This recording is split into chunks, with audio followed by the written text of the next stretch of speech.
Good afternoon. Thank you for being here once again. We'll continue to do these as long as you respond and as long as they're of value to you. I did want to mention a couple things, actually 3 things today. First off, last time I talked about the bonus for new recruits to come into the city, which is either $1,000 or $2,000 if you're a trained officer in Virginia. We also have instituted, and I alluded to this last time, a bonus, a benefit for police officers. Anyone in the police department that's not directly involved in recruiting that does successfully recruit an officer will get a bonus. We've instituted that. It's in place now.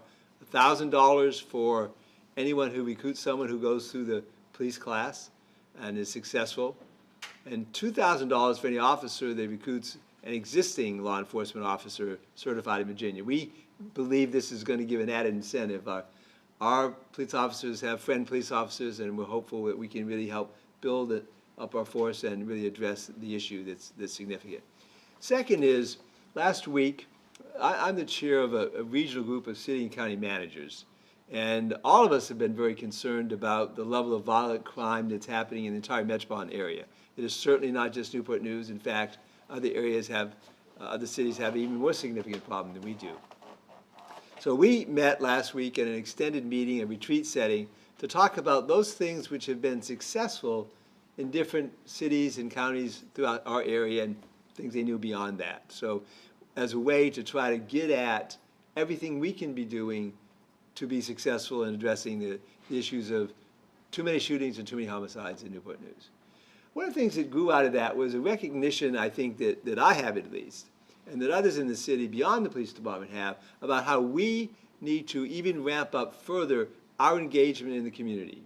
So we're going to be putting some things together. I've had some preliminary conversations with the chief where we can be helpful and supportive to the community. And that's going to be really vitally important, so people clearly know we care, clearly know that we're going to do everything we can do to make a difference. So those were my introductory remarks, and I'm going to turn over to Chief Myers. Thank you. Good afternoon. Welcome to this week's Keeping Newport News Safe briefing. Today we're going to focus on the tremendous challenge of gun violence. As you've heard me say before, in some of our neighborhoods, it's become almost normalized for people to carry handguns or have easy access to them, regardless of the legality. It's unacceptable that juveniles can readily get their hands on a gun. And it's also unacceptable that previously convicted felons often readily arm themselves with guns. In past briefings, we pointed out that in many of our shootings and homicides, there was a relationship between the offender and the victim. Adding a gun in the middle of this relationship often results in violence. And this is why we are so intensely focused on getting dangerous weapons off the streets to prevent their illegal use. Near the end of this briefing, we'll share some statistics for you on our overall numbers for both last year and our results so far this year. We want to acknowledge that we're trying to better inform our community of the dangers of guns on the street. And I want to especially thank Captain Eric Randall and his officers in the South Precinct for demonstrating the value of social media in reporting out the results of their great work in seizing illegal guns. So far in 2017, South Precinct officers and officers in other parts of the city as well have been aggressively getting guns off the street, and Captain Randall often shares this info with the hashtag Keeping Newport News Safe. You may have seen some of these recent tweets from precinct captains. If you haven't already, might we suggest that you follow our precinct captains on Twitter. They use the Twitter handles at NNPD South, at NNPD Central, and at NNPD North. We're using these tweets to highlight our officers to keep the streets of Newport News safe by removing illegal firearms.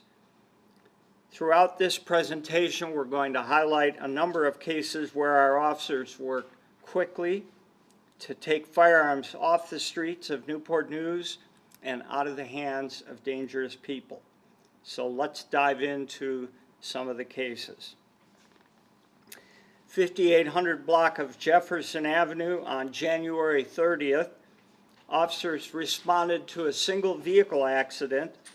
The driver of the vehicle fled on foot, and officers recovered all of the items listed on the slide.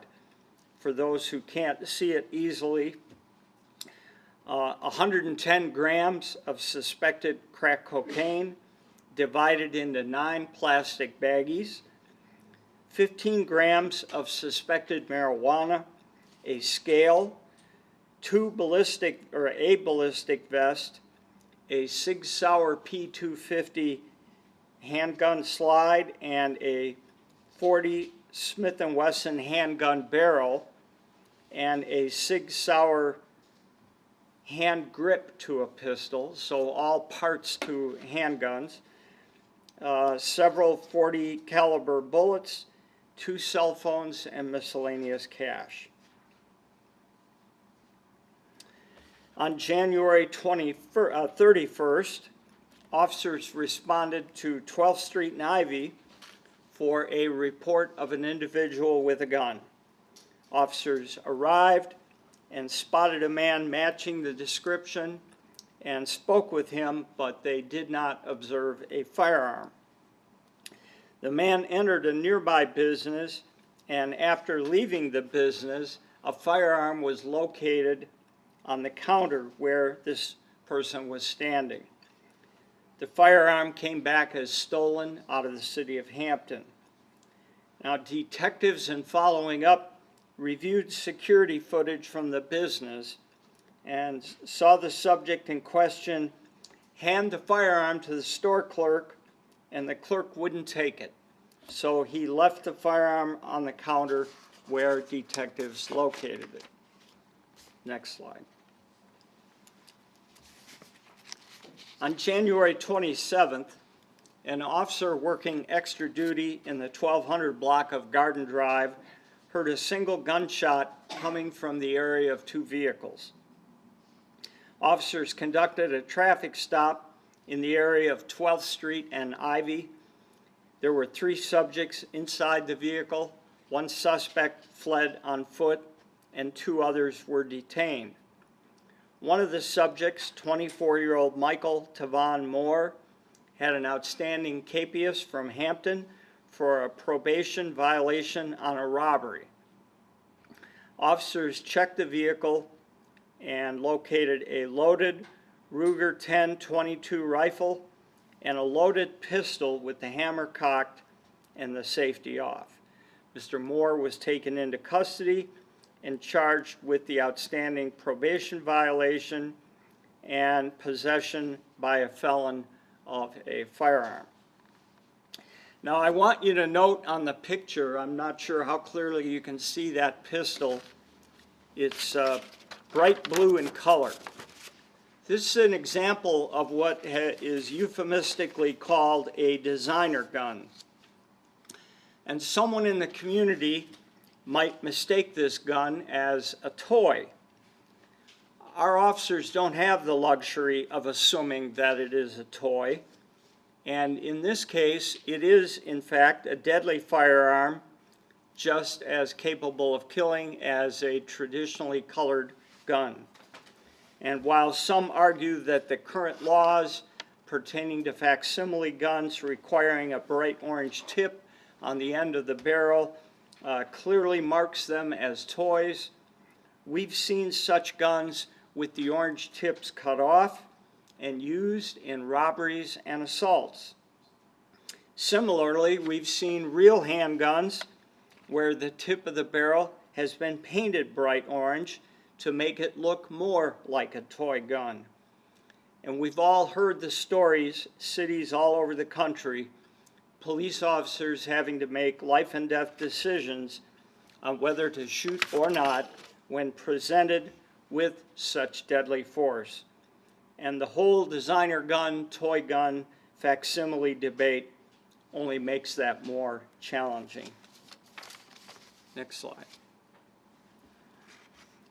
On January 29th, citizens called our dispatch to report a female with a firearm and shots fired. Officers arrived on scene and detained 27-year-old Tiandra Shaw of Williamsburg. They located a firearm lying in the grass near her. Ms. Shaw stated she fired the weapon in response to an argument she had with another female, and she received criminal summons for discharging a firearm without bodily harm and a firearm concealed by a protective order subject. Next slide. The 800 block of 32nd Street. On January 20th, officers approached Michael Washington after seeing him drive a vehicle while on a suspended driver's license. While speaking with him, officers observed a firearm concealed on his person. A .40 caliber Smith & Wesson was recovered and taken from Mr. Washington because he did not have a concealed carry permit. On January 26th, officers on patrol in the area of Riverland Drive attempted to speak with 3 males. One of the males, a 17-year-old juvenile, fled from the officers on foot. He was pursued, and the officers witnessed him discard something into a bush. The officers were able to detain him and located a firearm in the bush. He was subsequently charged with possession of a firearm by a juvenile, reckless handling of a firearm, and littering. And he was taken to secure detention. On January 29th, officers responded to the 1300 block of 25th Street for property damage. A landlord had noticed bullet holes in the front of his residence when he came to the residence to inspect it. And a male who was not a tenant but had been staying at the home was moving out his belongings. Officers entered the residence and located shell casings on the floor and damage consistent with bullet holes inside the residence, and they also found shell casings on the outside of the residence. A firearm was located in a room upstairs that came back as stolen. Upon further search, officers located suspected crack cocaine, a scale, packaging material, and 40 counterfeit DVDs. 33-year-old Matthew Threat was taken into custody and charged with the offenses on the slide. Now, you may have noticed there's often a correlation between the presence of guns and drugs or other contraband. In this case, there were illegal drugs present, packaging and distribution materials, as well as counterfeit DVDs, all indicative of criminal enterprise. Those engaged in criminal enterprise often armed themselves as part of doing their business. On January 28th, a citizen notified officers about a felon in possession of a handgun in the area of 34th Street. Officers arrived and located the male matching the description given, where he fled into a residence. Police were given permission to search the residence and recovered a black handgun wrapped in a pair of pants in one bedroom and a Sig Sauer P229 pistol in another bedroom. DeMonte Leon Brown was taken into custody and charged with possession of a firearm by a convicted felon. Again, this case arose from a concerned citizen contacting us about a felon in possession of a gun. This is exactly the kind of citizen involvement and participation that can make a huge difference in our community.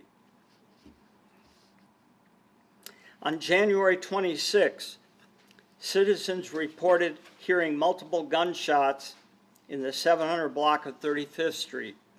When officers arrived, citizens on scene told them 2 subjects involved had fled into a nearby apartment. Officers located the subjects and obtained a search warrant on the residence. The tenant of the apartment was home with small children present at the time. During the search, officers located multiple handguns, including a pistol reported stolen, a loaded shotgun, oxycodone, suspected marijuana, small bags of suspected crack cocaine wrapped individually, and a large source bag of suspected crack cocaine. The 2 males, Timothy Eugene Jordan and Van Julian Overby III, were arrested for outstanding warrants, and the female, Arvette Lynette Booth, was taken into custody and charged with multiple offenses. In addition to seeing that combination of guns and drugs that I talked about, here we have the presence of small children within this environment. To me, putting children at risk in an environment like this is unconscionable. And we're very, very grateful that community members helped us identify this dangerous situation and intervene in it. This slide demonstrates the monthly totals for January of this year. 64 firearms removed from the streets. Also at the bottom of the slide, you'll see the breakdown of weapons offenses reports by precinct. Now, what is a weapon offense? You understand, I'm sure, that our police department, like all departments around the country, operate within a framework that's defined by the state and federal governments on how crimes are classified. Weapons offense as a category covers all the incidents that occur with a weapon that aren't otherwise included in a different category. So weapons offenses, for example, do not include homicides, aggravated assault, and brandishing, charges that have a specific category. They would include violations of carrying concealed weapon permits, or a common call for us, a report of shots fired, and officers get on scene and they find evidence and are able to secure that evidence, but there are no other charges that arise from it. So that explains the category weapon offenses. Next slide.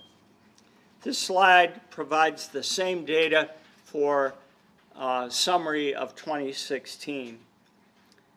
Note that over 500 firearms were removed from the streets of Newport News last year. And again, you can see just under 900 weapon offense cases reported. I think there's a point that needs to be made about these numbers. If you have listened to some of the national narrative about police officers over the last couple of years, you've heard the police described as trigger happy and quick to use force. I want to point out that last year, with over 500 firearms submitted and almost 1,000 weapon offenses documented, officers from Newport News only had to resort to the use of deadly force twice, 2 times.